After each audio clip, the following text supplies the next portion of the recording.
Microsoft shut down అవడం వల్ల ప్రపంచంలోని చాలా దేశాలు స్తంభించిపోయాయి. మళ్ళీ ఇది ఎప్పుడు స్టార్ట్ అవుతుంది అంటారు? యాక్చువల్గా ఎక్కడ కూడా ఒకే సిస్టమ్ తోటి గుడ్డిగా ఫాలో అయిపోయింది ప్రపంచం అంతా. బిల్ గేట్స్, మైక్రోసాఫ్ట్ని అందరూ మళ్ళా ఐఫోన్ ఉంది కదా వాళ్ళది కాదు, ఆపరేటింగ్ సిస్టమ్ విండోస్ ఎవరికైతే ఉందో ఏది కంపాటబుల్గా ఉన్న మైక్రోసాఫ్ట్నే ప్రపంచంలో చాలా దేశాలు ఫాలో అయ్యాయి. నాట్ ఐఫోన్, వాళ్ళకేం ఎఫెక్ట్ లేదు. మరి ఎయిర్పోర్ట్లు అందరూ ఐఫోన్ ఆ సిస్టమ్ పెట్టాలని చాలా అయిపోద్దనా ఇది బాగా పాపులర్ అని చెప్పేసి సాధారణంగా విండో ఆపరేటింగ్ సిస్టమ్ ఉన్న ల్యాప్టాపే కొంటారు మీ అంతా. అది కొనాలంటే 1.5 lakh ఉంటుంది, మినిమం 90,000 ఉంటుంది మ్యాక్ బుక్ కదా. దాంతో రెండు కొనొచ్చు, డెల్స్ 2 కొనొచ్చు కదా అని చెప్పి దానికే వెళ్తారు స్టూడెంట్స్ అంతా. అలాగే ఆపరేటింగ్ రైల్వే స్టేషన్స్, ఎయిర్పోర్ట్స్, మొత్తం అకౌంట్స్, బ్యాంకింగ్ సిస్టమ్స్, ఇవి మొత్తం బాగా డిపెండ్ అయిపోయింది యూకే, ఆస్ట్రేలియా, యునైటెడ్ స్టేట్స్ కూడా.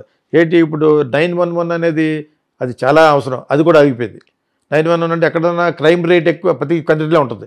ఆ కొట్టిన వెంటనే హెలికాప్టర్ నుంచి పైన వచ్చేస్తారు, కింద వచ్చేస్తారు. ఇప్పుడు అది స్తంభించిపోయింది, ఎయిర్పోర్ట్లు స్తంభించిపోయింది.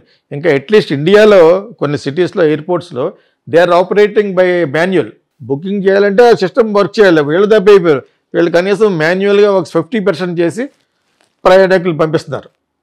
అన్నిటికీ అవరోధం కలుగుద్ది except flights will be giving the signals through satellite, అవి పనిచేస్తాయి. ఈ మైక్రోసాఫ్ట్ మీద ఆధారపడిన అకౌంట్స్ ఎవ్రీథింగ్ పొద్దున్న లేచిన కానీ సాయంకాలం వరకు వాడేది మైక్రోసాఫ్ట్ విండోస్, అవన్నీ దెబ్బతింటే ఆగిపోయినాయి. బ్లూ స్క్రీన్ ఆఫ్ డెత్ అంటారు ఆ ఎర్రర్ని. ఆ బ్లూ స్క్రీన్ ఆఫ్ డెత్ అనే ఎర్రర్ని రెక్టిఫై చేయడానికి ఇప్పుడు ఎంత ట్రై చేస్తారు, ప్రపంచం అంతా అయిపోయింది. ఇప్పుడు దాన్ని రెక్టిఫై చేసి మళ్ళీ they have to bring to the normality పట్టి రావాలి.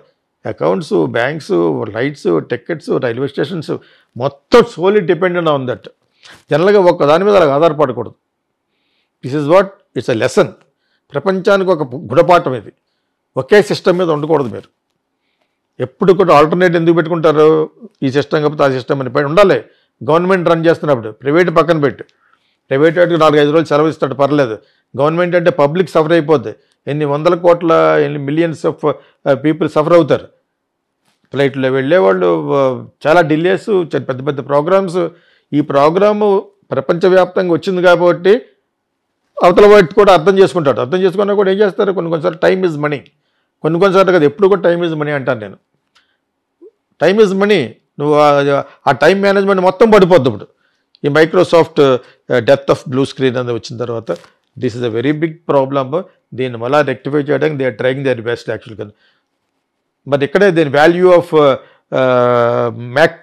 మ్యాకింటోష్ వాళ్ళ యొక్క ఆపరేటింగ్ సిస్టమ్ ఎంత గొప్పదనేది అర్థం అవుద్ది. వాళ్ళకే అవ్వలేదు, they are not talking anything కదా. అవి అన్నీ ఎయిర్పోర్ట్లు మెయింటైన్ చేస్తాయి, రైల్వే స్టేషన్ చేస్తాయి. చేసినా కూడా దే ఆర్ వెరీ ఎక్స్పెన్సివ్. చెప్పండి difference between laptop, Dell laptop, HCL ల్యాప్టాప్లతో కంపేర్ చేస్తే 3 కొనొచ్చు ఒక మ్యాక్ తోటి. ఎడిటింగ్ కూడా అంతే. పెద్ద పెద్ద మ్యాక్ సిస్టమ్స్ మానిటర్స్ కొంటే ఒకటే 1.5 lakh to 2 lakhs 4 lakhs. అదేప్పుడు they are very expensive but అంటే అథెంటిక్. నీకు వైరస్ రాదు దానికి, తెలుసా నీకు? నీ ల్యాప్టాప్కి మన ఫోన్కి వచ్చినట్టుగాను ఐఫోన్కి రాదు. సో అది ఎంతవరకు మేనేజ్ చేయగలరు? లూక్రియేటివ్గా ఉండే మైక్రోసాఫ్ట్ విండోస్ వాడతారు. సో దానివల్ల జరిగిన ఈ ఇది దే ట్రైయింగ్ దట్ బెస్ట్. బాగా ఎఫెక్ట్ అయిపోయింది ఆస్ట్రేలియా. ఎక్కువ ఆధారపడిపోయారు. మన దగ్గర మన ఎయిర్పోర్ట్స్లో అట్లీస్ట్ మాన్యువల్గా చేసి టికెట్లు ఇస్తున్నారు. But time taking. ఫ్లైట్లు లేట్గా వెళ్తాయి. అందరిని సరదాలు కదా, కొన్ని వేల మంది ఉంటారు. ఇవన్న సో మెనీ ఎయిర్పోర్ట్స్లో వెళ్ళాలి, ఉండాలి, వాళ్ళు ఉంటారు. దాని they have to spend extra money. ఆ రెస్పాన్సిబిలిటీ గవర్నమెంట్ తీసుకోదు. This is not their mistake, this the mistake of the systems. ఎవరైతే మెయింటైన్ చేస్తున్నారో ఆ సిస్టమ్ ఫెయిల్ అయిపోయింది కాబట్టి దాన్ని రెక్టిఫై చేయడానికి they trying their best. Let us hope ఒక 1 or 2 daysలో will come back to the correct అని అనుకుంటున్నారు. బికాజ్ చాలా హై లెవెల్లో చేస్తున్నారు. బికాజ్ ప్రపంచం అంతా అలాగే, అందుకనే ఒక సిస్టమ్ మీద ఆధారపడకూడదు. ఎస్పెషల్లీ గవర్నమెంట్ పబ్లిక్ రిలేటెడ్గా ఉన్న ఇవన్నీ కూడా they have to have an alternative. అయిపోయిన టక్కన షిఫ్ట్ అవ్వాలి, అది కనిపెట్టాలి. They have to buy another systems. డబ్బులు ఎన్ని చోట్ల ఖర్చు పెడతారు. They have to go for another alternative. ఎప్పుడు కూడా ఆల్టర్నేటివ్ ఉండాలి. ఆల్టర్నేటివ్ ఉంటేనే ఇటువంటి, లేకపోతే ఎంత పెద్ద ప్రాబ్లము నేను ఇంకా చెప్పలేకపోతున్నాను. The volume of the problems people are facing అనమాట. ప్రపంచంలో ప్రజలు ఎదుర్కొంటున్న అది నేను ఇంకా కరెక్ట్గా చెప్పలేకపోతున్నాను.